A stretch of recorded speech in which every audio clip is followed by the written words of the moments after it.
Market update से start करते हैं।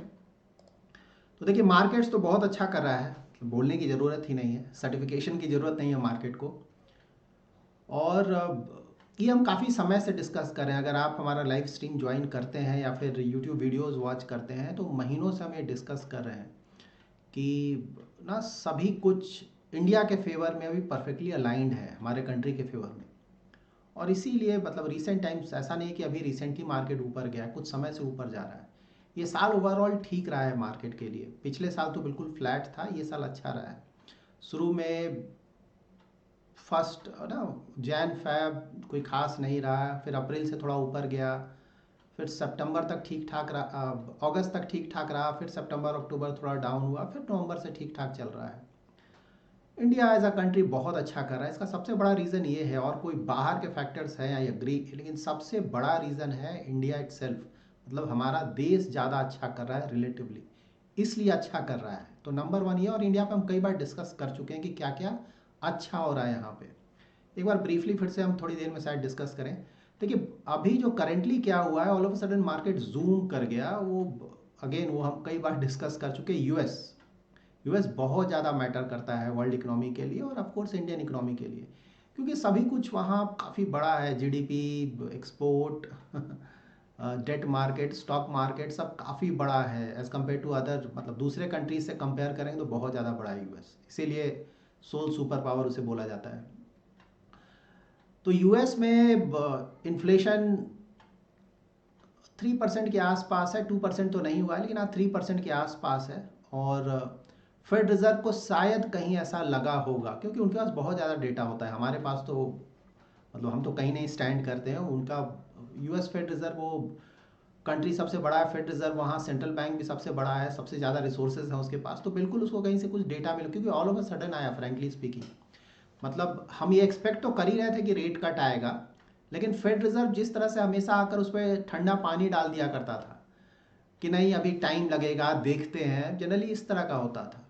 लेकिन इस बार क्लियर कट फेड रिजर्व की तरफ से आया कि नहीं अब रेट हाइक नहीं करेंगे और next year mostly 3 rate cut. Fed reserve बोल रहा है 3 रेट कट। और ऑफ कोर्स उन्हें कहीं से डेटा मिला होगा कि अब इसके बाद अगर वो ज़्यादा करेंगे तो यूएस इकोनॉमी बहुत ज़्यादा प्रॉब्लम आ सकता है। इसीलिए उन्होंने जल्दबाजी में बोला कि अब इसे क्लियर कर देते हैं। तो इसीलिए मार्केट में बहुत पॉजिटिव रहा इसके कारण। और देखिए पहले भी हमने डिस्कस किया, यूएस में इलेक्शंस हैं नवंबर 5, 2024।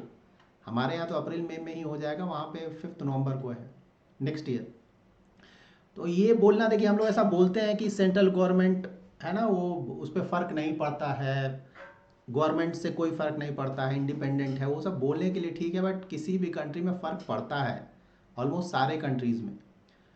तो वहाँ भी अगर आप ना इतनी ज़्यादा इंटरेस्ट रेट लेकर जाएंगे तो देखिए ऐसे भी वहाँ बाइडन का अगर आप देखेंगे तो अप्रूवल रेटिंग थोड़ा कम है, ट्रम्प का थोड़ा ज़्यादा चल रहा है वहाँ।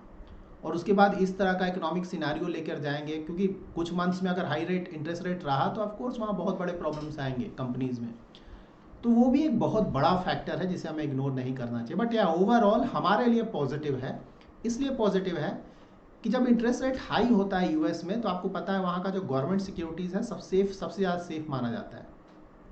तो कुछ एफ जो कि ज़्यादा रिस्क नहीं लेना चाहते हैं वो पैसा अपना वहाँ पे जाके इन्वेस्ट करेंगे कि चलो अननेसरी हेडेक नहीं लेना है, 5-6% मिल रहा है बिना रिस्क लिए, वो ठीक है।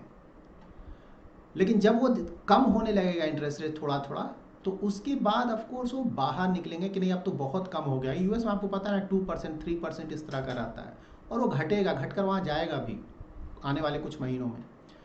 तो इसीलिए अब चांसेस है कि जो इमर्जिंग इकोनॉमीज़ है ना वहाँ पे बाहर का पैसा आए कि यूएस का पैसा आएगा। और यूएस का पैसा आएगा तो वो बड़ा पैसा होता है ऑफ कोर्स। और इमर्जिंग मार्केट में इंडिया भी बहुत प्रोमिनेंट कंट्री है, तो बिल्कुल उसका एक बड़ा हिस्सा आप एक्सपेक्ट कर सकते हैं कि इंडिया में भी आएगा। और इनफैक्ट एफ का देखिए पैसा पहले से भी आ रहा है, ऐसा नहीं कि ये साल एनी हाउ बहुत अच्छा नहीं रहा एफ के पैसे के हिसाब से। 60,000 to 70,000 जो सेंसेक्स गया है उसमें अगर एफ का कंट्रीब्यूशन देखेंगे तो वो बहुत कम है। ज़्यादातर वो इंडियन मनी से ही ऊपर गया इस बार। पहले तो एफ का बहुत कंट्रीब्यूशन हुआ करता था, इस बार कोई खास नहीं रहा। तो समझ में भी आता है ना, क्योंकि यूएस में इंटरेस्ट रेट बहुत ज़्यादा है, इसलिए एफ का पैसा कोई बहुत ज़्यादा नहीं आया रिसेंट टाइम्स में। तो इंडियन मनी से ही ऊपर गया है इस बार 60,000 to 70,000 ज़्यादातर। एफ का पैसा कम आया, मैं नेट मनी की बात बोल रहा हूँ, आना जाना लगा रहता है, नेट मतलब जो आया जो गया उसको घटाकर जो नेट मनी बचता है उसकी बात बोल रहा हूँ। तो देखिए मार्केट में एक चीज़ और कि आई होप कि मतलब जो भी फॉलो करते हैं वॉच करते हैं आप लोग अपना इन्वेस्टमेंट कर रहे हैं क्योंकि अगर काफ़ी लोग ऐसे होते हैं वेट में बैठे रहते हैं कि नहीं जब इंटरेस्ट रेट कट होगा तो मैं इन्वेस्ट करूंगा। मार्केट उसका वेट नहीं करता, हमने कई बार ये डिस्कस किया, सब कुछ पहले से मूव हो जाता है। मार्केट को पहले से लग रहा था कि देखिए इंटरेस्ट रेट कट होने वाला है, तो ये मतलब कट होने वाला नहीं, मतलब इंडिकेशन आने वाला है कि रेट हाइक अब नहीं होगा, इंटरेस्ट रेट कट आएगा। तो इसीलिए आपने देखा नवंबर से ही मार्केट हमारा ऊपर जा रहा है। यूएस मार्केट्स भी इस साल बहुत अच्छा किया, उन्हें भी हिंट में मतलब सबको पता है कि आने वाला है नेक्स्ट ईयर। उसके बाद जब अनाउंस हुआ कि नेक्स्ट ईयर आएगा, देखिए अभी तो हुआ तो है नहीं लेकिन सिर्फ अनाउंस हो गया, उसके बाद बहुत तेज़ी से मार्केट ऊपर गया। तो स्टॉक मार्केट ऐसा ही मूव करता है। देखिए ज़्यादातर मूव ऑलरेडी हो चुका है स्टॉक मार्केट में। जब सही में रेट कट होगा ना तो उस समय आप देखिएगा शायद मार्केट थोड़ा बहुत गिर जाए या फिर मार्केट ऊपर ना जाए, क्योंकि मार्केट पहले ही ऊपर जा चुका है, पहले ही मार्केट को पता है, तो मार्केट उसका वेट नहीं करेगा। तो इन्वेस्टमेंट जब भी आप करने जाएं तो इन चीज़ों को आप ध्यान में रखें, फाइनल मोमेंट का वेट नहीं करें, आप पहले ही अपना एक्शन लें और जो भी इन्वेस्टमेंट करना है उसे पहले ही आप कर लें, क्योंकि अभी देखिए जिसने किया हुआ है ऑलरेडी बहुत अच्छे रिटर्न्स आएंगे। तो ये बात हमेशा ध्यान में रखें, वेट नहीं करें किसी का, पहले से ही आप कर लें जो भी करना है आपको। तो और देखिए अभी लकली बहुत कम ऐसे पीरियड्स आते हैं, पहले ही मैंने आपको मतलब इनफैक्ट कुछ मंथ्स से मैं आपको बता रहा हूँ कि हम लोग इतने लकी पीरियड में, एक तो हमारा कंट्री बहुत अच्छा कर रहा है, मतलब हम यहाँ रह रहे हैं, ये बहुत बड़ी किस्मत की बात है। दूसरा सारे एसेट क्लास, ऑलमोस्ट सारे एसेट क्लास ही अभी अच्छा कर रहे हैं और आने वाले कुछ समय में करते रहेंगे। इस तरह का पीरियड बहुत कम देखने को मिलता है कि सारे एसेट क्लास अच्छा कर, जहाँ भी आपने इन्वेस्टमेंट किया ठीक ठाक रिटर्न आ जाएगा। इक्विटी ऑलरेडी हम डिस्कस कर रहे हैं। डेट इंटरेस्ट रेट ज़्यादा है, आपको एफडी में भी थोड़ा पहले से तो ज़्यादा इंटरेस्ट वहाँ मिल रहा है, डेट में भी मतलब डेट म्यूचुअल फंड में भी आपको थोड़ा ज़्यादा रिटर्न मिल रहा है। इंटरेस्ट रेट जब कट होने लगेंगे, 10 ईयर जीसेक अगर आप देखेंगे यूएस का तो 3.91% आ गया है और वो समय के साथ और धीरे धीरे कमेगा और कमेगा। वो यूएस के लिए 3.91% बहुत ज़्यादा है, 2.5% उनके लिए ठीक ठाक है, मतलब 3% से नीचे की बात मैं बोल रहा हूँ, और वो होगा भी, जल्दी ही होगा। इंडिया में भी इंटरेस्ट रेट कम हो रहे हैं, तो इंटरेस्ट रेट जब कम होगा ना तो जो डेट म्यूचुअल फंड्स हैं जो लॉन्ग ड्यूरेशन वाले हैं, जिनका मॉडिफाइड ड्यूरेशन ज़्यादा होता है, जैसे गिल्ट म्यूचुअल फंड हो गए या फिर लॉन्ग ड्यूरेशन वाले बॉन्ड्स हो गए, कॉर्पोरेट बॉन्ड्स, तो वहाँ पे आपको रिटर्न्स काफ़ी ज़्यादा आएंगे, बिकॉज कैपिटल अप्रिसिएशन का भी बेनिफिट मिलेगा। तो ये भी मैं मतलब शायद कई महीनों से हम ये डिस्कस कर रहे हैं, तो इसका भी आपको एडवांटेज मिलेगा। गोल्ड देखिए अभी क्या होगा कि यूएस में क्या हो रहा है कि इंटरेस्ट रेट कम होने के चांसेस हैं अब, साथ ही जब यूएस इंटरेस्ट रेट कम होने के चांसेस होते हैं यूएस में ना, तो जो यूएस डॉलर है करेंसी वो वीक होता है। पहले यूएस का जो करेंसी था वो स्ट्रांग हो रहा था, लेकिन अब वो वीक होने लगा है और थोड़ा और वीक होता जाएगा टाइम के साथ, क्योंकि यूएस में पैसा कम आएगा, जब इंटरेस्ट रेट कम होने लगेंगे वो पैसा थोड़ा बाहर निकलेगा। तो ये गोल्ड के लिए भी अच्छा सिनेरियो है। तो गोल्ड भी उसी को देखकर गोल्ड रिसेंट टाइम्स में काफ़ी ऊपर भी गया है, 2000 प्लस है यूएस डॉलर्स पर ऑन्स, और वहाँ थोड़ा और तेज़ी एक्सपेक्ट किया जा सकता है। बट हाँ गोल्ड ऑलरेडी अच्छा खासा रिटर्न आ चुका है, थोड़ा बहुत और शायद, और सिल्वर भी अच्छा कर रहा है। रियल एस्टेट तो मतलब ये पीरियड ही अच्छा है। कोविड के समय बिल्कुल बंद हो गया था ऑलमोस्ट 2 ईयर्स, उससे पहले भी कई मेजर सिटीज़ में रियल एस्टेट काम नहीं कर रहा था। हैदराबाद मैं काफ़ी पहले रह चुका हूँ हैदराबाद में, वहाँ पे डाउन एंड आउट था, मतलब रियल एस्टेट प्राइस ऊपर ही नहीं था, रेंटल यील्ड नहीं था, बट वहाँ भी अब परफॉर्मेंस बहुत अच्छा आ गया। मेजर सिटीज़ देखिए सभी जगह, मुंबई बहुत अच्छा कर रहा है, बेंगलोर काफ़ी इम्प्रूव हुआ है, हैदराबाद का परफॉर्मेंस काफ़ी अच्छा आ रहा है, दिल्ली का परफॉर्मेंस बहुत अच्छा आ रहा है। और जब इंटरेस्ट रेट कट होने लगेगा तो रियल एस्टेट के लिए तो पॉजिटिव है ना, इंटरेस्ट रेट कम होगा तो हम ज़्यादा लोन लेंगे, ज़्यादा घर खरीदेंगे, तो और भी पॉजिटिव हो गया। तो रियल एस्टेट भी पॉजिटिव है। क्रिप्टोज तो ऑलरेडी मतलब लास्ट फ्यू मंथ से क्रिप्टोज को भी पता था कि इंटरेस्ट रेट कट के चांसेस आ गए हैं, वो भी बहुत तेज़ी से ऊपर गया है, 43,000 प्लस यूएस डॉलर्स चल रहा है, बिटकॉइन की बात मैं बोल रहा हूँ, और आने वाले समय में कुछ और तेज़ी आप वहाँ भी एक्सपेक्ट कर सकते हैं। तो ऑलमोस्ट सभी कुछ बहुत अच्छा, एसेट क्लासेस की मैं बात बोल रहा हूँ। इंडिया के लिए अच्छा क्या है, और क्रूड ऑयल प्राइसेस ये भी हम डिस्कस करते हैं। ब्रेंट क्रूड 76-77 के आसपास चल रहा है। एक समय था जब ना दो दो वॉर हम झेल रहे थे, यूक्रेन रसिया का, फिर इसराइल हमास का, तो लग रहा था शायद 100 ना क्रॉस कर जाए, बट फॉर्चुनेटली कम है, तो वो बहुत बड़ा पॉजिटिव है हमारे लिए। तो ओवरऑल चीज़ें बहुत अच्छी लग रही हैं, लेकिन हाँ, ये सिर्फ पॉजिटिव है। हमेशा ही अपना थॉट प्रोसेस को बैलेंस्ड करके रखें, मतलब जज्बात में बहुत ज़्यादा बहना ठीक नहीं होता, all of a sudden accidents हो जाते हैं वैसे। तो बिल्कुल ये बात सही है कि ज़्यादातर चीज़ें जो हैं पॉजिटिव हैं, लेकिन मैं सिर्फ हमेशा आपको एक बात बोलता हूँ, हमेशा याद रखिएगा इन्वेस्टमेंट करते वक्त, फ्यूचर किसी ने नहीं देखा है। अभी 1 मिनट के बाद क्या होगा, नेक्स्ट डे क्या होगा, 1 मंथ के बाद क्या होगा, 1 ईयर के बाद क्या होगा, ये किसी को भी नहीं पता है कब क्या हो जाएगा। तो इस बात को हमेशा ध्यान में रखें जब भी आप अपना पोर्टफोलियो बनाएं या इन्वेस्टमेंट करने जाएं। इक्विटी बहुत अच्छा एसेट क्लास है, लॉन्ग टर्म में जो हमने देखा है बहुत अच्छा रिटर्न देता है, और शायद सबसे ज़्यादा रिटर्न भी देता है मोस्टली। इसीलिए बिल्कुल अगर हम ज़्यादा रिस्क ले सकते हैं, लॉन्ग टर्म का इन्वेस्टमेंट होराइजन है, तो बिल्कुल हम इक्विटी में बड़ा एक्सपोजर लेना चाहिए, लेकिन बड़ा एक्सपोजर लेना चाहिए, पूरा का पूरा पैसा इन्वेस्ट नहीं करना चाहिए। कल क्या होगा, 1 साल के बाद क्या होगा, 1 महीने के बाद क्या होगा, nobody knows, all of a sudden कुछ गड़बड़ हुआ, पूरा गिर जाएगा। इसीलिए डेट में भी हमें अच्छा पैसा रखना चाहिए, और अगर कोई इंटरेस्टेड है तो गोल्ड में भी बिल्कुल रखा जा सकता है। देखिए गोल्ड भी ठीक ठाक रिटर्न देता है, ऐसा नहीं कि वो खराब एसेट क्लास, गोल्ड भी बहुत अच्छा एसेट क्लास है, कभी कभी बहुत अच्छे रिटर्न्स आते हैं। अभी भी लास्ट 1 ईयर का देखेंगे, मतलब 3 ईयर का देखेंगे, 3 ईयर नहीं, 1 ईयर और 5 ईयर का अगर आप रिटर्न्स देखेंगे गोल्ड का, इक्विटी के आसपास का रिटर्न है। तो अगर कोई इंटरेस्टेड है, मतलब तब गोल्ड में भी थोड़ा एक्सपोजर लिया जा सकता है। सॉवरिन गोल्ड बॉन्ड्स बहुत अच्छे, वो आने वाला है, आरबीआई जो इशू करता है सॉवरिन गोल्ड बॉन्ड्स, 2.5% का इंटरेस्ट आपको दे रहा है साल का। जो अप्रिसिएशन है गोल्ड मार्केट में, सेम अप्रिसिएशन वहाँ मिल रहा है। मेच्योरिटी तक अगर उसको आप होल्ड करते हैं तो वहाँ पे टैक्सेशन भी नहीं लगेगा। इससे अच्छा इंस्ट्रूमेंट तो हो ही नहीं सकता है गोल्ड इन्वेस्टमेंट के लिए, मैं बोल रहा हूँ, तो वो भी एक अच्छा ऑप्शन है। डेट ऑफकोर्स बहुत अच्छा है, डेट म्यूचुअल फंड्स में लॉन्ग ड्यूरेशन अगर थोड़ा हेडेक लेना चाहते हैं तो वो भी एक अच्छा ऑप्शन है। तो बहुत सारे ऑप्शन हैं फिलहाल हमारे पास। तो अच्छी तरह से बैलेंस करके अगर जाया जाए, इक्विटी, डेट, थोड़ा बहुत गोल्ड, तो अच्छा है, इस तरह का पोर्टफोलियो बनाया जाए। Mid cap small cap again 100% ना नहीं करना चाहिए, अननेसेसरी हेडेक है। Large cap mid cap small cap mix up करके रखना चाहिए।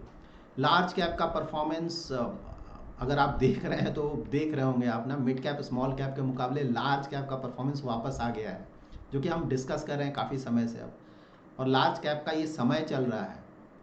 देखिए सिक्लिकल होता है सब चीज़, आप हमेशा ध्यान में रखें। ऑलमोस्ट ज़्यादातर चीज़ें जो हैं वर्ल्ड में सिक्लिकल हैं, घूम फिर कर वापस आएंगी।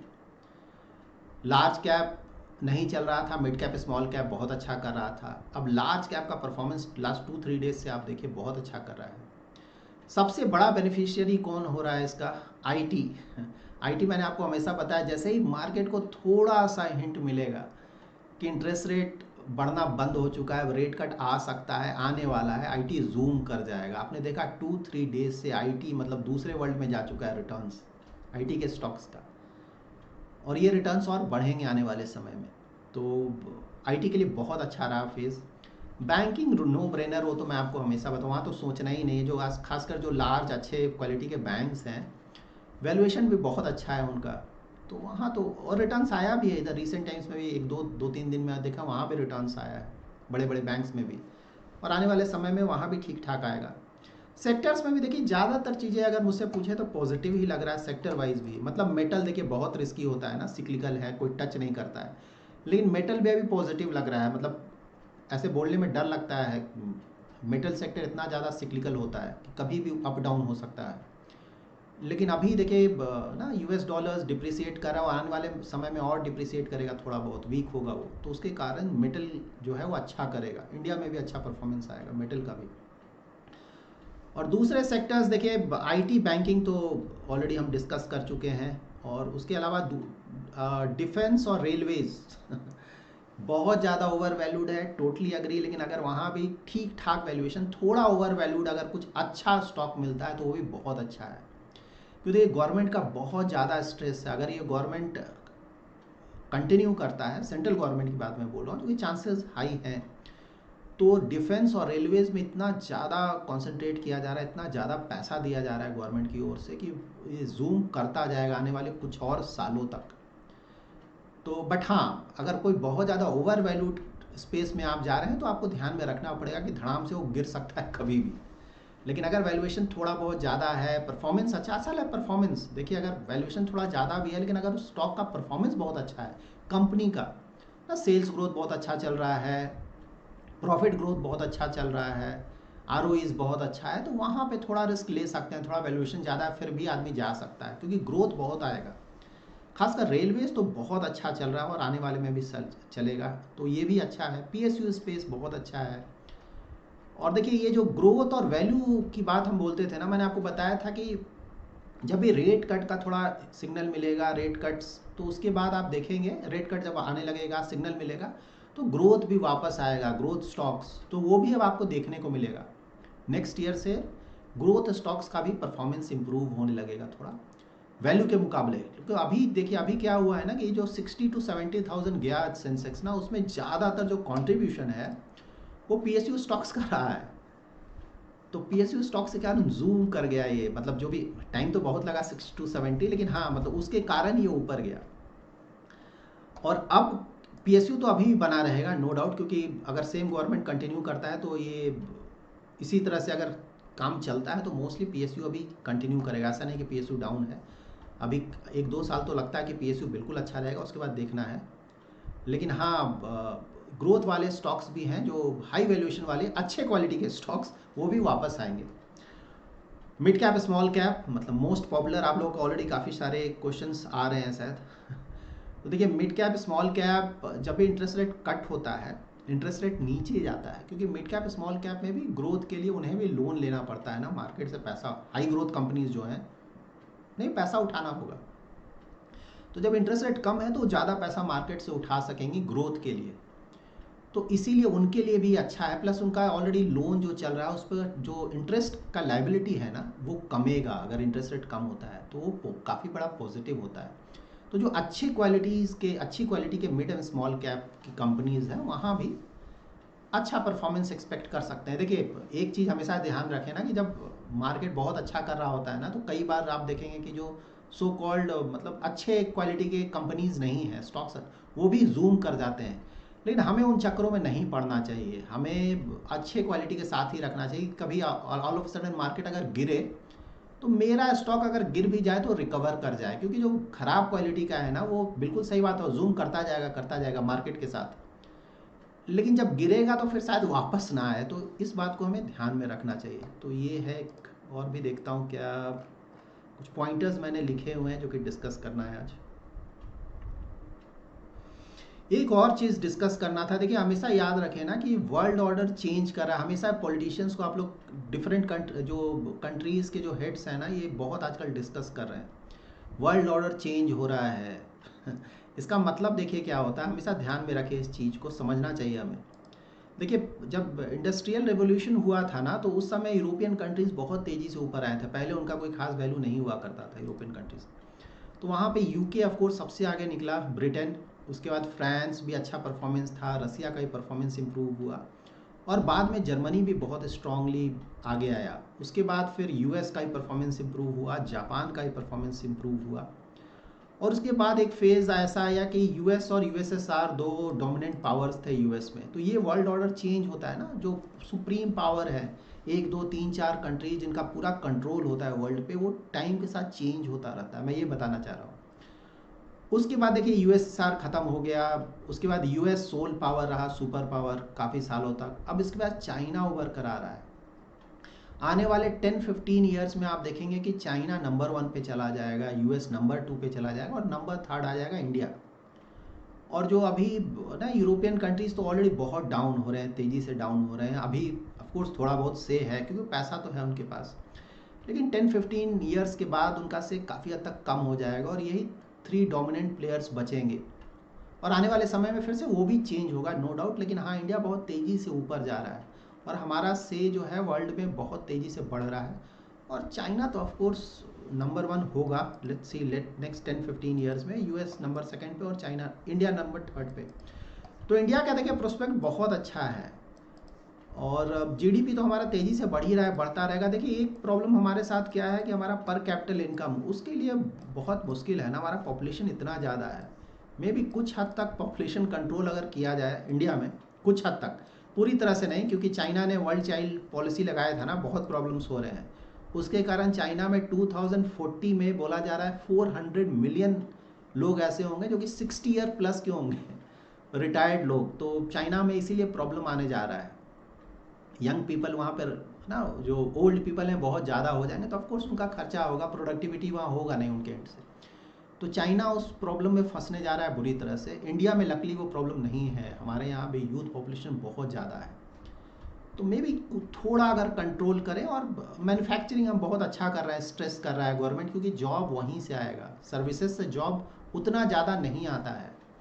तो मैन्युफैक्चरिंग जितना ज़्यादा स्ट्रेस करेंगे, देखिए सर्विसेज ज़्यादातर ना वो वाइट कॉलर वाले जॉब थोड़े बहुत आएंगे, लेकिन मैन्युफैक्चरिंग है, सभी लोग, सभी के लिए वहाँ जॉब है।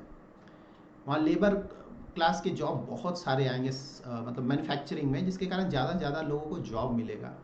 एंड वाइट कॉलर तो बिल्कुल वो भी रहेगा, तो वो मिक्सअप रहेगा, तो उसके कारण काफ़ी अच्छे चांसेस होंगे कि ये जो जॉब के प्रॉब्लम्स है ना, बिकॉज ऑफ ह्यूज पॉपुलेशन, उस पर काफ़ी हद तक हमें सफलता मिलेगा। तो वो भी एक बहुत अच्छा चल रहा है, पॉजिटिव।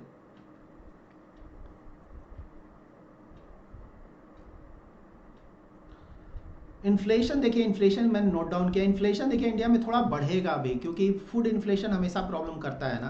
पोटैटो, अनियन, पल्सेस, इसका प्राइसेस अप डाउन होता रहेगा। तो फूड इन्फ्लेशन शायद 1-2 महीना और ऊपर है, दिसंबर का भी ऊपर आएगा, नवंबर ऑलरेडी थोड़ा ऊपर गया, दिसंबर भी थोड़ा ऊपर रहेगा। तो ये इसके कारण टेंशन की बात नहीं है, ये थोड़ा अंडरस्टूड है। क्योंकि कोर इन्फ्लेशन अगर आप देखेंगे ना, फूड और एनर्जी को अगर आप हटा देंगे तो वो ज़्यादा नहीं है, तो इन्फ्लेशन थोड़ा बहुत ज़्यादा आएगा, बट देन कोई मेजर कंसर्न नहीं होना चाहिए हमारे लिए।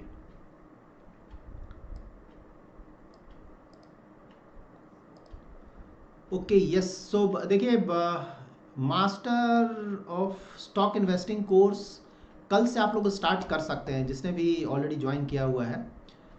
टुमारो 6 PM ऑनवर्ड्स आप कोर्स स्टार्ट कर सकते हैं। आज हमने ऑलरेडी एक इंट्रोडक्शन वीडियो पब्लिश किया हुआ है, लेकिन कल से मतलब फॉर्मली जो इंपॉर्टेंट वीडियोस हैं कल से अपलोड करना हम स्टार्ट कर देंगे। एवरी ऑल्टरनेट डे हम एक वीडियो पब्लिश करेंगे उस कोर्स में। और मास्टर ऑफ म्यूचुअल फंड तो काफ़ी समय से है, वो तो बिल्कुल लाइव है, उसमें तो सारे कोर्सेज ऑलरेडी, सारे लेक्चर्स ऑलरेडी अवेलेबल हैं।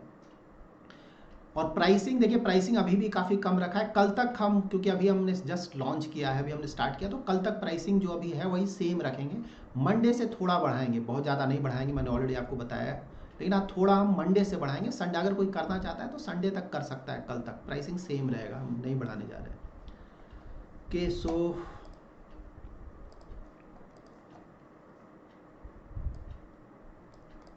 मार्केट अपडेट यहीं पे रखते हैं। ऑलरेडी काफ़ी ज़्यादा टाइम हो चुका है, ऑलमोस्ट हाफ एन आवर। अब आपके कुछ क्वेरीज हैं उसको ले लेते हैं।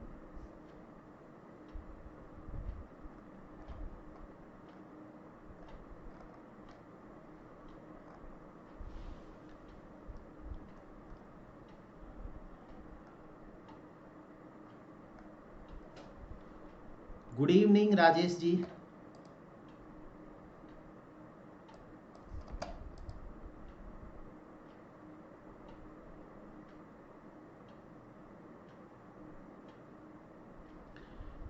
नीरज जी, ये एक इस मार्केट के लिए रेलिवेंट क्वेरी है अभी जैसा चल रहा है।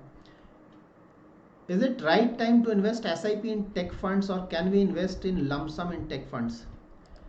टेक फंड्स तो देखिए, टेक फंड्स तो आप तो थोड़ा, मैं बोलूँगा थोड़ा देर कर रहे हैं। तो काफ़ी पहले से मैं पूरे साल बोल रहा था कि अगर किसी का होराइजन है लॉन्ग टर्म का, तो टेक फंड्स बहुत अच्छे हैं, अच्छे वैल्यूएशंस पे मिल रहे थे। और अभी भी वैल्यूएशन ऐसा नहीं कि बहुत ज़्यादा हो गया, यहाँ से बिल्कुल ऐसा लग रहा है, ऐसा लग रहा है, कोई गारंटी नहीं किसी चीज़ की, आप हमेशा ध्यान में रखिएगा। तो किसी चीज़ की कोई गारंटी नहीं, हाँ ऐसा लग रहा है कि परफॉर्मेंस अच्छा आएगा नेक्स्ट ईयर टेक फंड्स का। टेक स्टॉक्स का आएगा तो टेक फंड्स का भी आएगा। और SIP तो बिल्कुल किया जा सकता है, उसमें तो कोई इशू नहीं। लमसम वही है कि देखिए आपने किया, कुछ प्रॉब्लम हुआ, गिर गया, वो है। अगर कोई बहुत ज़्यादा रिस्क ले सकता है, वेरी लॉन्ग टर्म का इन्वेस्टमेंट होराइजन है, तो बिल्कुल थोड़ा बहुत लमसम किया जा सकता है। और SIP तो हमेशा किया जा सकता है।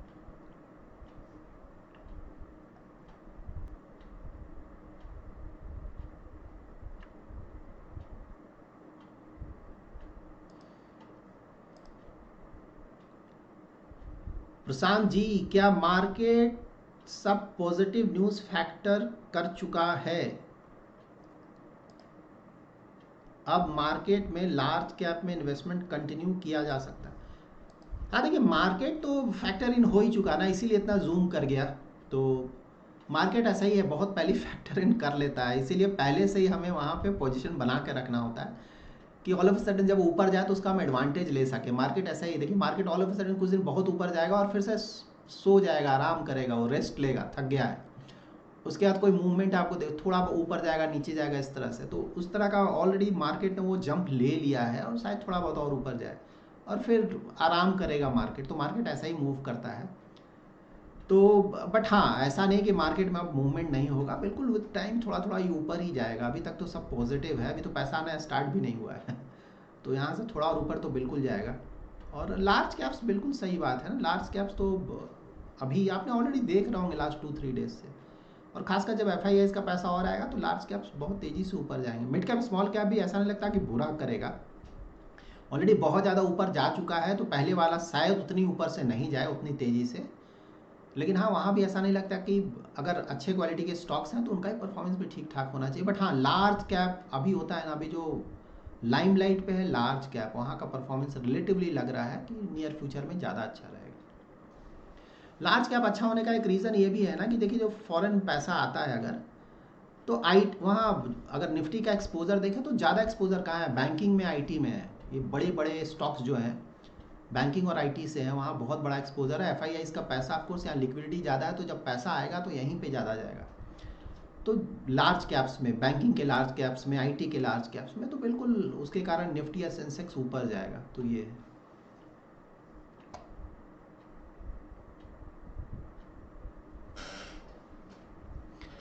दीप जी, वॉल्यूम व्हाट टू डू, मतलब ये माइक देख रहे हैं, इससे ज़्यादा मैं पास में ला ही नहीं सकता। आई डोंट नो, मतलब जब हम वीडियो रिकॉर्डिंग करते हैं सेम माइक है, वहाँ प्रॉब्लम नहीं आता है। सो सरप्राइजिंग, ऐसा क्यों होता है? मैं चेक करवाऊंगा, बस द इशू। हाँ, that's all I can say, क्योंकि इससे पास में मैं क्या माइक कहाँ ले जाऊंगा। सो मैं चेक करवाऊंगा, लेट्स सी। हाँ, क्योंकि वीडियो रिकॉर्डिंग सेम माइक से होता है, वहाँ तो वॉल्यूम बिल्कुल सही होता है, कोई प्रॉब्लम नहीं आता है।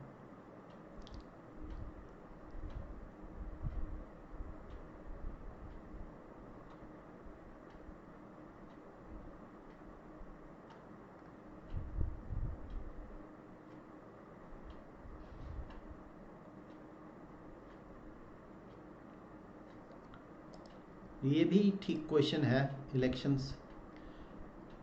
विनायक जी, 2024 इलेक्शन का स्टॉक मार्केट पर कितना असर होगा? देखिए, स्टॉक मार्केट पे मोस्टली जो असर होना था हो चुका है यहाँ से थोड़ा बहुत और ऊपर जाएगा, बिल्कुल। मैंने आपको बताया था, ये जब रेट कट वाला बात नहीं आया था कि अभी मार्केट 5-10% तक ऊपर यहाँ से जा सकता है। वो 15-20% वाला इस बार नहीं होगा, क्योंकि ऑलरेडी ज़्यादातर जो कई पॉकेट्स हैं जो कि थोड़ा ओवर वैल्यूड है। 5-10% तो बिल्कुल मैंने बोला था, और वो होगा भी। और इलेक्शंस देखिए, इलेक्शंस तक तो वही 5-10% जो मैंने बोला था ना, उस तरह का रहेगा। इलेक्शंस के बाद अगर सेम गवर्नमेंट रहता है तो थोड़ा, बोला मैंने ना, मार्केट थोड़ा सा रेस्ट लेगा, उसके बाद फिर से ऊपर जाएगा। लेकिन हाँ, अगर गवर्नमेंट नहीं आता है, कोई दूसरा गवर्नमेंट आ जाता है, वो भी बिना मेजोरिटी के, होता है ना, बहुत सारी पार्टीज मिलकर बन जाएंगी और अलग अलग मिनिस्ट्री ले लेंगी, मतलब जहाँ उन्हें लगेगा कि ज़्यादा फ़ायदा है उस तरह के मिनिस्ट्रीज आपस आपस में बांट लेंगे और फिर वो अपना काम स्टार्ट करेंगे। अगर उस तरह का होता है तो मार्केट बुरी तरह से गिरेगा। तो मतलब अगर आप एक्सपर्ट्स का पढ़े या सुने तो इवन 15-20% तक गिर सकता है। देखिए, किसी चीज़, मतलब किसी तरह का कोई गारंटी नहीं कि गिरेगा ही, लेकिन हाँ, फिलहाल जैसा हो रहा है उससे अगर गवर्नमेंट चेंज होता है तो इवन 15-20% तक भी मार्केट गिर सकता है। उसके बाद फिर रिकवर भी करेगा, ऐसा नहीं कि हमेशा गिरा रहेगा, लेकिन हाँ, उस समय as a knee jerk reaction गिर सकता है अच्छा खासा। एग्जैक्टली कितना गिरेगा वो तो देखने, उस समय पता चलेगा अगर होता है तो।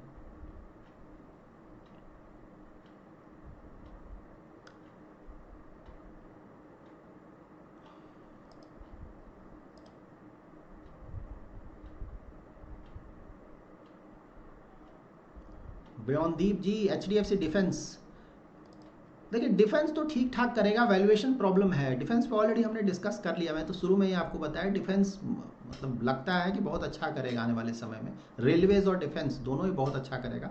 वैल्यूएशन इज़ अ कंसर्न, अगर तो रिटर्न्स आएंगे, लेकिन इसको रिस्की बकेट में रखना चाहिए। रिस्की बकेट सिर्फ मैं इसलिए रख रहा हूँ क्योंकि वैल्यूएशंस ज़्यादा है। अगर वैल्यूएशन थोड़ा अट्रैक्टिव होता तो बहुत अच्छा अपॉर्चुनिटी है रेलवेज़ और डिफेंस दोनों ही, लेकिन हाँ ओवर वैल्यूएशन के कारण मैं इसे थोड़ा रिस्की बकेट में रखूँगा कि अगर कोई ज़्यादा रिस्क लेना, कोई ज़्यादा रिटर्न चाहिए लेकिन रिस्क लेने को तैयार है, कुछ ज़्यादा रिस्क, तो वहाँ पे ये सूटेबल होगा। क्योंकि देखिए यहाँ पे एक होता है टेलविंड और हेडविंड, जिसके बारे में मैंने ऑलरेडी कई बार आप लोगों से डिस्कस किया ना। तो ये टेलविंड आ रहा है गवर्नमेंट की तरफ से इन सेक्टर्स के लिए, पीछे से सपोर्ट आ रहा है, तो ये तेज़ी से बढ़ती जाएंगी। बट हाँ, आपको इसे रिस्की जोन में रखना चाहिए, इसलिए क्योंकि वैल्यूएशंस ज़्यादा हो गए हैं।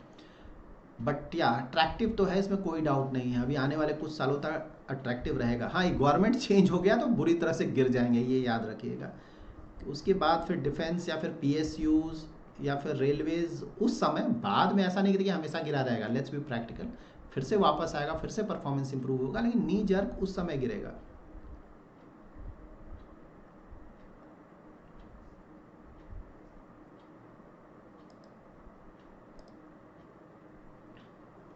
देखिए ये भी कॉन्सेप्चुअल क्वेश्चन है। Please share your view on US dollar against Indian rupee in next 10 years. देखिए अगर आप ईयर ऑन ईयर देखें तो रिसेंट टाइम्स में, लास्ट फ्यू ईयर्स में अगर आप देखें तो हमेशा ही रुपी जो है वो डिप्रिसिएट कर रहा है as compare to US dollars. और आने वाले समय में भी ये थोड़ा जो डिप्रिसिएशन है हल्का हल्का चलता रहेगा, ऐसा लग रहा है। लेकिन हाँ, जैसे जैसे इंडियन इकोनॉमी और स्ट्रांग होता जाएगा, यूएस इकोनॉमी थोड़ा वीक होता जाएगा, क्योंकि अभी यही चल रहा है। आने वाले समय में और आपको देखने को मिलेगा, यूएस इकोनॉमी धीरे धीरे वीक होता जाएगा, इंडियन इकोनॉमी स्ट्रांग होता जाएगा।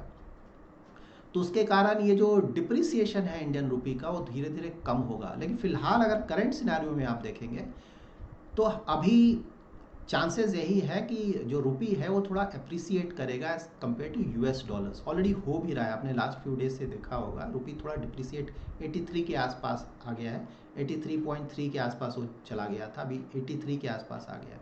तो थोड़ा यहाँ अप्रिसिएट करेगा। और अगर मुझसे पूछा जाए आने वाले कुछ समय में, आपने 10 ईयर्स लिखा है, तो बिल्कुल ये डिप्रिसिएशन थोड़ा थोड़ा तो बना रहेगा अभी, इसमें कोई डाउट नहीं है। लेकिन हाँ, आने वाले कुछ सालों में देखा जाए ये जो डिप्रिसिएशन है रुपी का, वो थोड़ा कम होना चाहिए, जैसे जैसे यूएस इकोनॉमी थोड़ा थोड़ा वीक होता जाएगा और इंडियन इकोनॉमी थोड़ा स्ट्रांग होता जाएगा।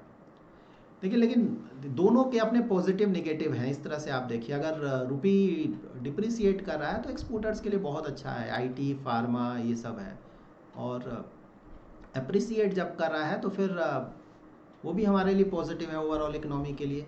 तो वहाँ पे जो इम्पोर्टर्स हैं, देखिए हम ऑयल का बहुत ज़्यादा इंपोर्ट करते हैं, तो वो वहाँ पे वो पॉजिटिव होगा। तो उस तरह से आपको देखना, दोनों ही कुछ सेक्टर्स के लिए पॉजिटिव है, कुछ सेक्टर्स के लिए नेगेटिव है, तो उस तरह से देखना चाहिए। तो फिलहाल हाँ, लेकिन डिप्रिसिएशन अगर देखा जाए, रुपी का जो गिरता था, रुपी ना बहुत गिरा है, तो वो स्लोली मुझे लगता है कि कम होगा पहले के मुकाबले। और रिसेंट टाइम्स में तो बिल्कुल ये अभी अप्रिसिएट करेगा रुपी एज़ कम्पेयर टू डॉलर थोड़ा बहुत। और मीडियम टर्म देखा जाए तो जो जिस स्पीड से डिप्रिसिएट करते थे वो शायद थोड़ा कम हो।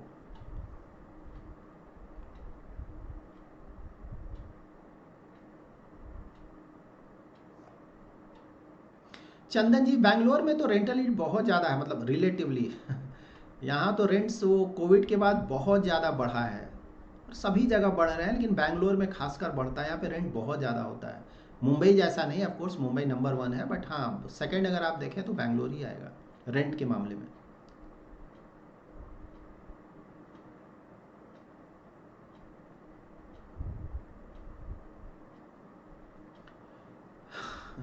ये भी बहुत पॉपुलर क्वेश्चन है, मतलब चंदन जी का, बाय होम और रेंट।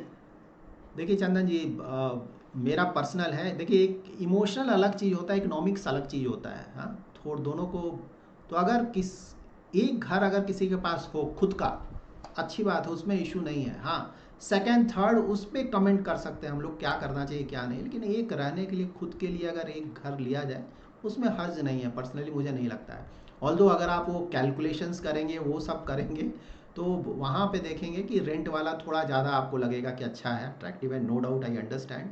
लेकिन देखिए खुद का एक घर, इट रियली मैटर्स बहुत। कन्वीनियंस आता है उससे, जो कि हम बाद में कभी डिटेल में डिस्कस कर सकते हैं। पहला घर लिया जा सकता है।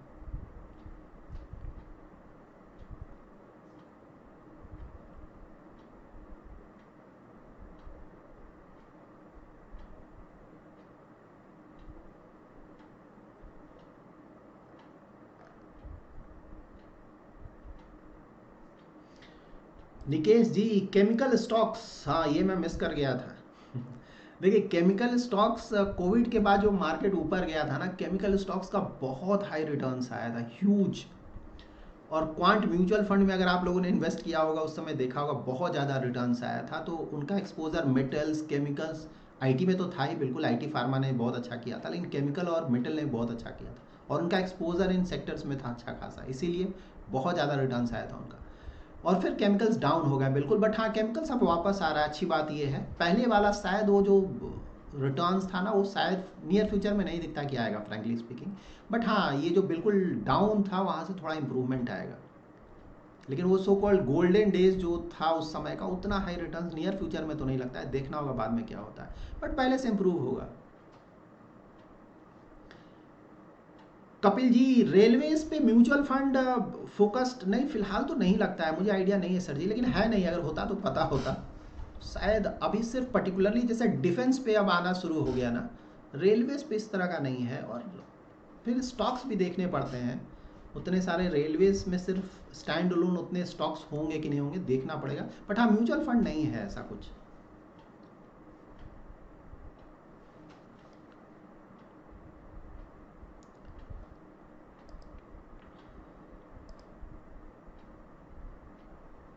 रुचि ji, till what time this bull run is expected to continue, ये तो किसी को नहीं पता है फ्रेंकली स्पीकिंग, मुझे तो बिल्कुल नहीं पता है।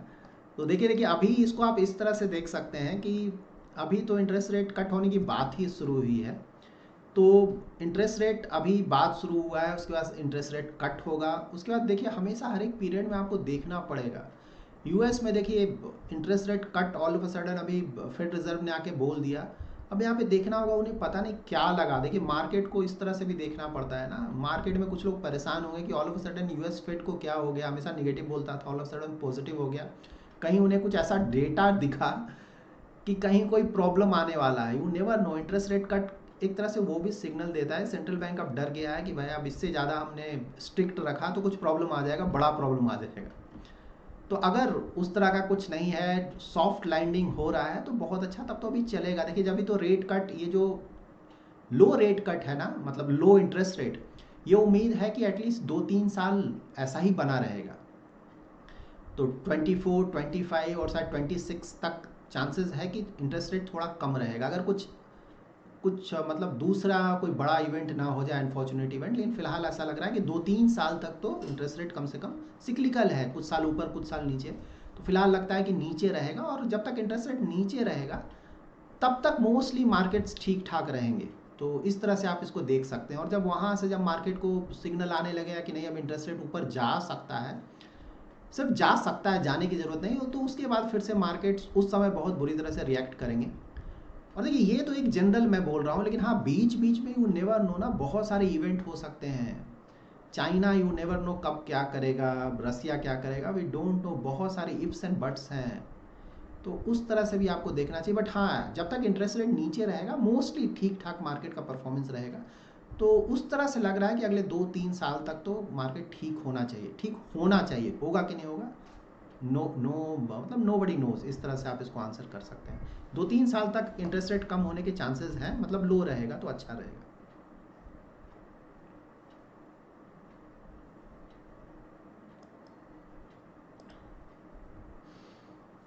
Amritpal ji, sir Nifty bank PE is still low, what is its historic PE, so lump sum in some bank MF would be. देखिए बैंक तो मैं मतलब काफ़ी समय से नो ब्रेनर बोल रहा हूँ, उसमें मतलब दिमाग ही नहीं लगाना है, बिल्कुल सही बात है, पी बहुत कम है।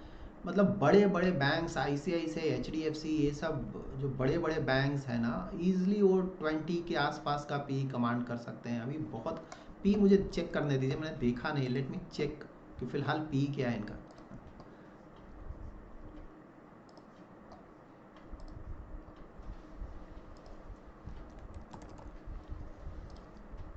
ICICI बैंक अभी 18 पे मिल रहा है, अभी और भी नीचे था ऑफ कोर्स, अभी लास्ट 2-3 डेज से बहुत ऊपर गया है।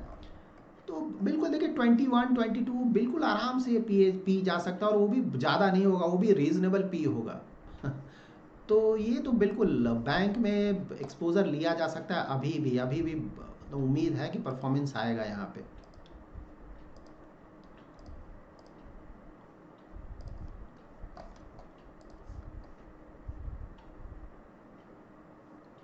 अमल जी, निफ्टी आईटी 1 ईयर आउटलुक देखिए, 1 ईयर 2 ईयर ऐसे तो बहुत डिफिकल्ट होगा अमल जी, मैंने हमेशा बताया ना कि short term you never know कब क्या हो जाए। बट हाँ, अभी जैसा चल रहा है वैसा लग रहा है कि पॉजिटिव होगा, मतलब लेकिन शॉर्ट टर्म का व्यू बहुत रिस्की होता है, हमें नहीं लेना चाहिए, मैंने हमेशा आपको बताया है। देखिए हमारे कंट्रोल में जानते हैं क्या है इन्वेस्टमेंट का, वो है टाइम पीरियड। सिर्फ वही पैसा इक्विटी में इन्वेस्ट करें जो कि आप लंबे समय तक बने रह सके, वहाँ पे रिस्क बहुत कम हो जाता है। ऐसा नहीं कि रिस्क नहीं है, रिस्क है, लेकिन लॉन्ग टर्म में रिस्क बहुत कम हो जाता है जैसे जैसे आप अपना टाइम पीरियड बढ़ाते हैं। तो इसीलिए शॉर्ट टर्म इक्विटी बिल्कुल नहीं सोचना चाहिए, खासकर रिटेल इन्वेस्टर्स को। लॉन्ग टर्म तक जाइए, और जैसे पैसा आप इन्वेस्ट कर रहे हैं, रिस्क ले रहे हैं ना, तो पैसा को कई गुना बनाइए। ये नहीं 5%, 10%, 100 रुपीज़ बना लिया, 1000 रुपीज़ बना लिया। मतलब 1 लाख इन्वेस्ट करें तो आप ट्राई करें कि 1 लाख आपका 10 लाख बने, 20 लाख बने, इस तरह वेरी लॉन्ग टर्म की बात मैं बोल रहा हूँ। एटलीस्ट 5 लाख तो बनाइए, 1 लाख को 5 टाइम्स, मतलब 1 लाख का 1,10,000 बन गया, 1,50,000 बन गया, चलिए 2 लाख भी बन गया, कोई बड़ी बात नहीं। इससे लाइफ में क्या चेंज आ जाएगा, उतना ज़्यादा रिस्क लेकर पॉइंट नहीं है। तो ट्राई करें 10 ईयर्स, 15 ईयर्स, 20 ईयर्स, इस तरह से जो एक्स्ट्रा पैसा है, ऐसा नहीं कि पूरा पैसा, उसको लगाएं और कई गुना बढ़ाएं, तब जाकर लाइफ में कुछ मैटर करेगा, बड़ा पैसा बनेगा, ताकि बाद का आपका जो लाइफ है वो अच्छी तरह से, मतलब उसमें वैल्यू एडिशन हो।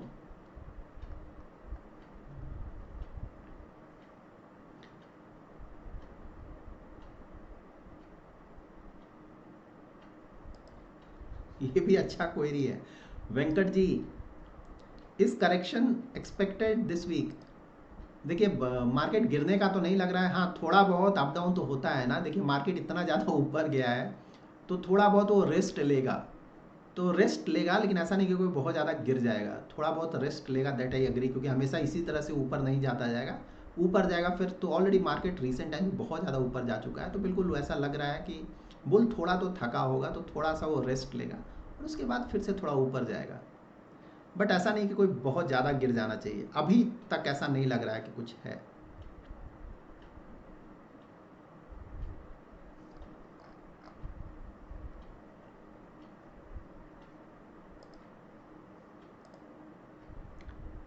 Ravi ji good evening. Bull run में लमसम किया जा सकता है, बुल रन अप्रोक्स टाइम चलेगा अगर करना है तो। फंड देखिए तो सजेस्ट नहीं करते हैं सर जी, हमें अलाउड ही नहीं है फंड सजेस्ट करना। अगर कोई कर रहा है तो गलत कर रहा है। कोई भी फंड सजेस्ट नहीं कर सकता है कि वो, अगर वो सेबी रजिस्टर्ड इन्वेस्टमेंट एडवाइज़र भी हो, अगर वो बिना आपका रिस्क प्रोफाइल जाने हुए, बिना आपका इन्वेस्टमेंट होराइजन जाने हुए, कोई भी नहीं कर सकता है। अगर कोई भी कर रहा है तो गलत है, तो ऑफकोर्स हम भी नहीं करेंगे। बट हाँ, आपका जो क्वेरी है ऊपर का मैं आंसर कर दूँ। बुल रन में देखिए लमसम के लिए आप क्या देखेंगे, लमसम के लिए वैल्यूएशन भी थोड़ा देखेंगे आप ना, क्योंकि मार्केट ऑलरेडी ऊपर जा चुका है। तो लार्ज कैप्स में टू सम एक्सटेंट थोड़ा बहुत किया जा सकता है, लार्ज कैप्स में। मिड कैप स्मॉल कैप तो बहुत ज़्यादा रिस्की हो जाएगा। मैं हमेशा बोल रहा हूँ कि यहाँ से ऊपर जा सकता है, लेकिन अननेसरी रिस्क क्यों लेना। अच्छा SIP STP, उसके मिड कैप स्मॉल कैप की मैं बात बोल रहा हूँ, लार्ज कैप में बिल्कुल थोड़ा किया जा सकता है, तो वो वहाँ पे थोड़ा लीवे है। Mid cap small cap risky होगा, और लेकिन हाँ एडवांटेज लेना चाहिए। मैं ऐसा नहीं बोला हूँ मिड कैप स्मॉल कैप पूरा बेच कर निकल जाए, बिल्कुल भी नहीं, हमें एडवांटेज लेना चाहिए और मिलेगा भी फ़ायदा। बट हाँ, ओवरबोर्ड नहीं जाना चाहिए, फिलहाल जो है उसको मेंटेन करके रखें। अगर किसी का थोड़ा भी नहीं है तो थोड़ा बहुत लेकर रखें, और लार्ज कैप में थोड़ा बहुत किया जा सकता है। वैल्यूएशन वहाँ अभी भी ठीक ठाक है, बुरा नहीं है। HDFC रिटायरमेंट मुकेश जी ठीक ठाक फंड है, मतलब परफॉर्मेंस ठीक रहता है। अब आपको लेना है नहीं लेना है ऑफकोर्स उस पर तो मैं कमेंट नहीं कर सकता, फंड पे मैं कमेंट कर सकता हूँ। Venkat ji Motilal Oswal mid cap Motilal Oswal mid cap, sir ji mid cap पे हम मंडे को एक डिटेल वीडियो पब्लिश करने जा रहे हैं, तो उसका आप वेट कीजिए। मंडे 5 PM वो वीडियो आप तक आ जाएगा, और उसमें मोतीलाल ओसवाल मिड कैप का भी कंप्लीट डिटेल होगा। तो मैं बोलूँगा कि बस एक दिन की बात, आप वेट करें, उस वीडियो को वॉच करें, मिड कैप के सारे फंड्स का डिटेल मिल जाएगा आपको वहाँ।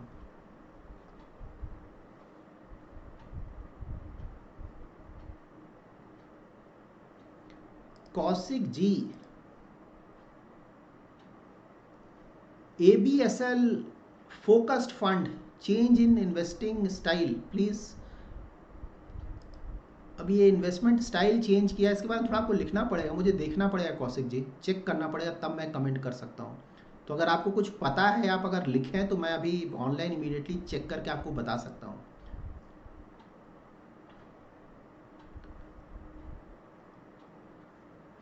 अमृतपाल जी, आपका भी ठीक क्वेरी है सर जी, तो इसको मैं ले लेता हूँ।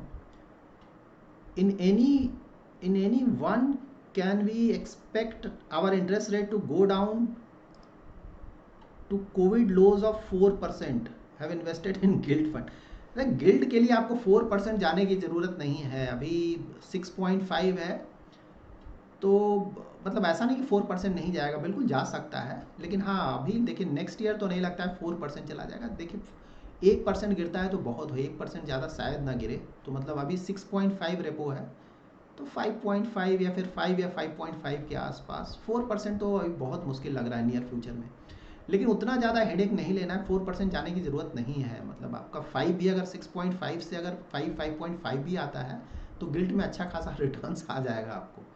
तो अगर हाँ जितना नीचे गिरेगा उतना रिटर्न्स बढ़ता जाएगा, ये एग्री, लेकिन उतना ज़्यादा नियर फ्यूचर में नहीं गिरेगा कि ऑल ऑफ सडन 2.5%। हाँ अगर कोई बड़ा प्रॉब्लम आए तो अलग चीज़ है, लेकिन ऐसे उतना ज़्यादा इंटरेस्ट रेट नहीं गिरेगा, खासकर इंडिया में तो ऐसे भी थोड़ा ज़्यादा इंटरेस्ट रेट रहता है। और जो इन्फ्लेशन का फिगर है ना, इन्फ्लेशन से थोड़ा इंटरेस्ट रेट बढ़ा कर रखा जाता है, रियल इंटरेस्ट, क्योंकि उसके बाद तो आपका रिटर्न ही जीरो हो जाएगा। इन्फ्लेशन का टारगेट ही हमारा 4% का है, और रिटर्न्स, और अगर हम इंटरेस्ट रेट भी 4% या उससे कम कर दें, रियल रेट की मैं बात बोल रहा हूँ, तब तो हमें रिटर्न ही जीरो हो जाएगा। तो इससे थोड़ा ज़्यादा रहेगा, 4% नहीं उम्मीद है कि नियर फ्यूचर में ऐसा कुछ दिख रहा है, अगर कोई बड़ा प्रॉब्लम नहीं आया तो। हाँ मतलब 5%, 5%, 5.5% वो दिख रहा है, उतना तक जाएगा, और उसके कारण गिल्ट में उतना भी अगर जाता है तो गिल्ट में अच्छा खासा रिटर्न्स आ जाएगा।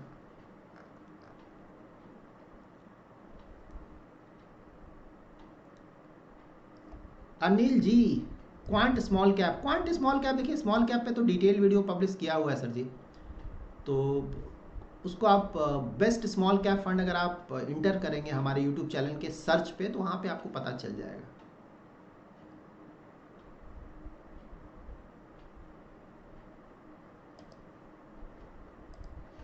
मनोज जी, आपका क्वेरी बहुत अच्छा है। Good evening, is it right move to use some MF profit 15% CAGR in recent bull run for partial payment of home loan? बहुत अच्छा क्वेरी है और बहुत ज़्यादा रिस्की क्वेरी होता है। यहाँ पे अगर आप बोल दोगे कि नहीं अभी तो मार्केट ऊपर जाएगा, नहीं करो, उसका मार्केट गिर गया तो फिर वो प्रॉब्लम है। और अगर आपने बोला कि नहीं और मार्केट लगातार ऊपर जाएगा, वो भी प्रॉब्लम है, क्योंकि एग्जैक्टली पता है नहीं कि होगा क्या। देखिए अभी अगर आप मार्केट्स को देखें तो आपका होम लोन का इंटरेस्ट रेट अगर आप क्लियरली लिखते तो ज़्यादा अच्छा होता, बट अगर मार्केट्स है, देखिए मार्केट्स यहाँ से लग रहा है कि अभी भी ठीक ठाक परफॉर्मेंस रहेगा, ऐसा नहीं कि मार्केट पूरा गिर जाएगा, बहुत बुरा परफॉर्मेंस रहेगा। तो मार्केट का परफॉर्मेंस ठीक ठाक रहेगा, इसमें कहीं कोई डाउट नहीं लग रहा है फिलहाल। थोड़ा बहुत अप डाउन चलता है वो अलग बात है, लेकिन ओवरऑल ये जो 12, 13, 14% का जो रिटर्न्स है ऑन एन एवरेज, वो बिल्कुल मिलता रहेगा लॉन्ग टर्म में। और आपका जो होम लोन का रेट है, ऑफकोर्स इनसे इससे बहुत कम ही होगा, अभी उसके आसपास तो हमारा गया नहीं है, काफ़ी कम है उससे, तो उस तरह से आप देखिए। बट हाँ देखिए, एक होता है मेंटल, ये हो गया मैथमेटिक्स, जैसे कि घर भी जब हम खरीदने जाते हैं ना, तो एक इमोशनल होता है और एक मैथमेटिक्स होता है, दिल और दिमाग। तो यहाँ पे भी अगर वो अप्लाई करेंगे तो देखिए generally as a middle class guy, ये मैं अपनी बात बोल रहा हूँ, तो अगर पूछा जाए तो बिल्कुल ये इमोशनल होता है। कई लोगों को लगता है अरे लोन को हटाओ, अननेसरी हेडेक है। तो मेंटल पीस के लिए अगर कोई चाहे तो देखिए थोड़ा बहुत कर देना चाहिए। मैथमेटिकली देखें तो टोटली अग्री, इक्विटी में अगर है तो उससे रिटर्न ज़्यादा आएंगे, बने रहना चाहिए। और फिलहाल ऐसा नहीं लग रहा है कि मार्केट में कुछ खराबी है, बहुत अच्छा लग रहा है आने वाले कुछ सालों तक। वैसे देखे जाए तो बिल्कुल इमोशनली अगर देखा जाए, किसी को कंफर्ट मिलता है, थोड़ा बहुत खुशी मिलता है, तो थोड़ा बहुत पार्ट पेमेंट किया जा सकता है, उसमें कोई इशू नहीं है। लेकिन हाँ, ऐसा नहीं कि पूरा पैसा उधर ले जाए, doesn't make any sense. Equity में बिल्कुल बने रहना चाहिए, ज़्यादातर एक्सपोजर रहना चाहिए। थोड़ा बहुत अगर पार्ट पेमेंट करना है, मन को खुशी मिलती है, वो बहुत ज़रूरी है, लाइफ इसीलिए है, तो बिल्कुल वो कर देना चाहिए। उस तरह से देखें तो ज़्यादा अच्छा है, डिप्लोमेटिक आंसर।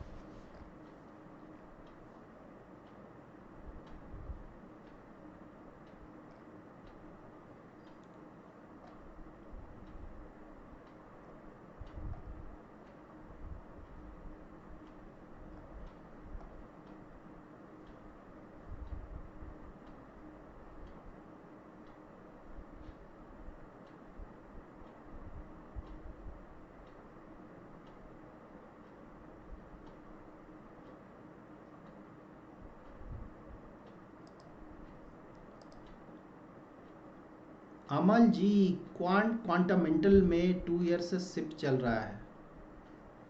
नहीं, ये फंड तो ठीक परफॉर्मेंस दे रहा है, मतलब रिलेटिवली नया फंड है, लेकिन परफॉर्मेंस ठीक है इस फंड का, बुरा नहीं है। मैंने भी देखा है इस फंड को, परफॉर्मेंस ठीक है इस फंड का।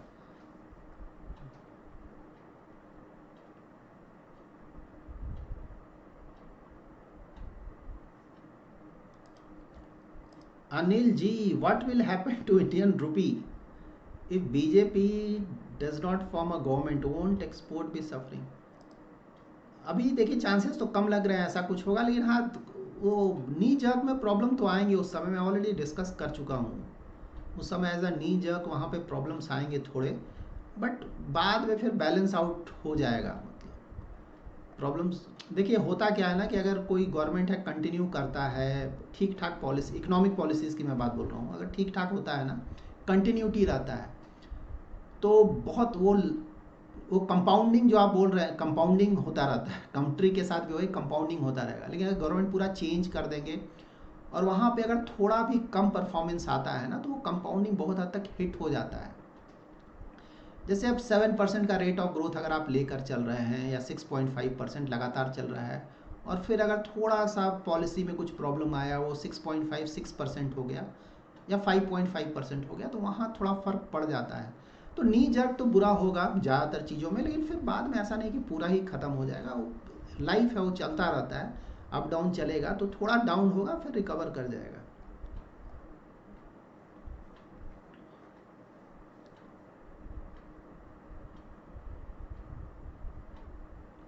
गोल्ड बॉन्ड आ गया है महेश जी, यस आ चुका है, SGB ऑलरेडी हमने डिस्कस किया है इस पे।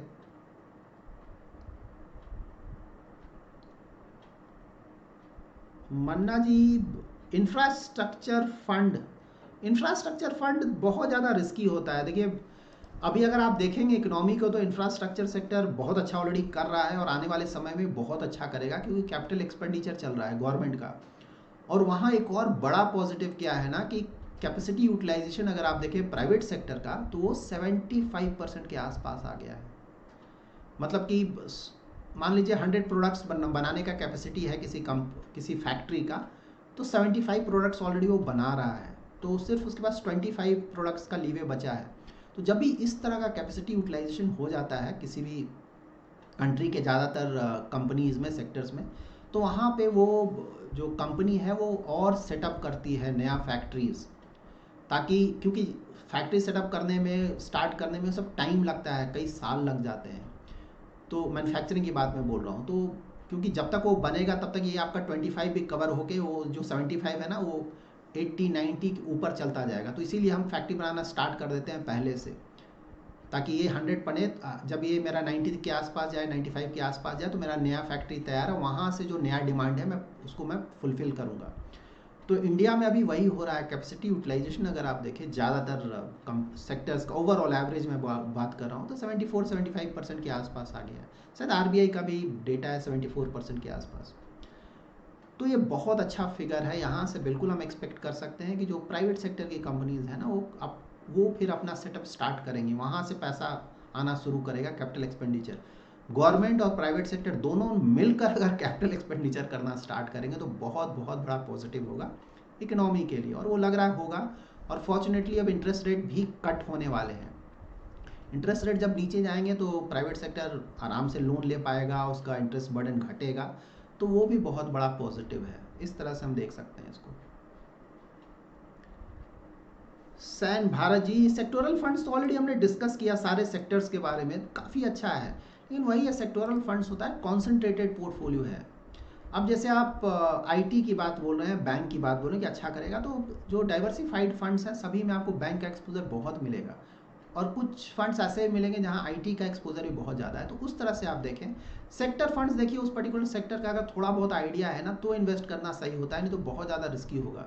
आईटी में आप लोगों के साथ हुआ होगा, कई लोगों के साथ इन्वेस्ट कर दिया, कोई रिटर्न नहीं आया, अब जाकर रिटर्न्स थोड़ा आना शुरू हुआ होगा।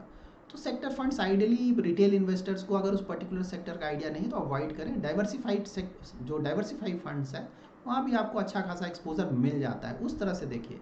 हाँ, अगर थोड़ा बहुत आइडिया है, थोड़ा ज़्यादा रिस्क ले सकते हैं, तो उन्हें भी देखा जा सकता है।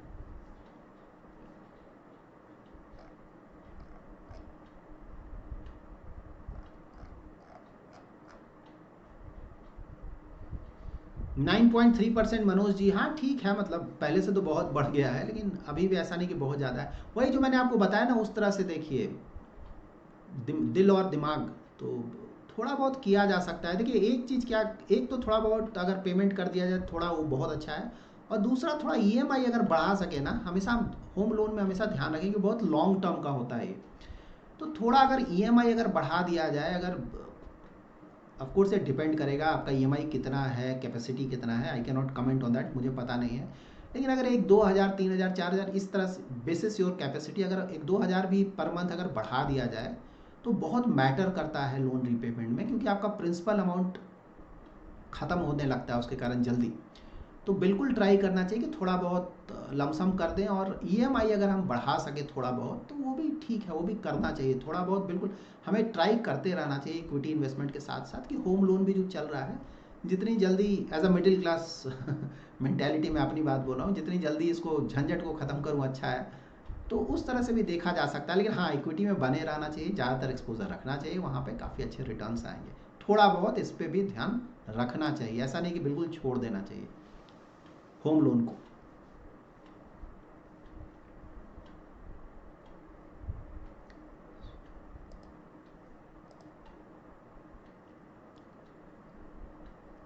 सबीरा जी, क्या हम डायरेक्ट प्लान में इन्वेस्ट कर सकते हैं? बिल्कुल कर सकते हैं। अगर आप खुद से इन्वेस्टमेंट करते हैं तो आपको हमेशा डायरेक्ट प्लान में ही इन्वेस्टमेंट करना चाहिए, और अगर आप किसी डिस्ट्रीब्यूटर का हेल्प लेते हैं, उसके हेल्प के बिना आप इन्वेस्ट कर ही नहीं सकते हैं, तो अलग बात है, तब तो आपको रिटेल, तो आपको रेगुलर प्लान में इन्वेस्ट करना होगा। लेकिन अगर आप कोई खुद से इन्वेस्टमेंट करता है, खुद ही सारा डिसीजंस लेता है, तब तो हमेशा डायरेक्ट प्लान में इन्वेस्ट करना चाहिए, उसमें तो कोई डाउट ही नहीं है। So that's it for today. So 8:30 plus हो चुका है, नेक्स्ट सैटरडे हम फिर से मिलेंगे। Thanks lot everyone, thank you, good night, bye.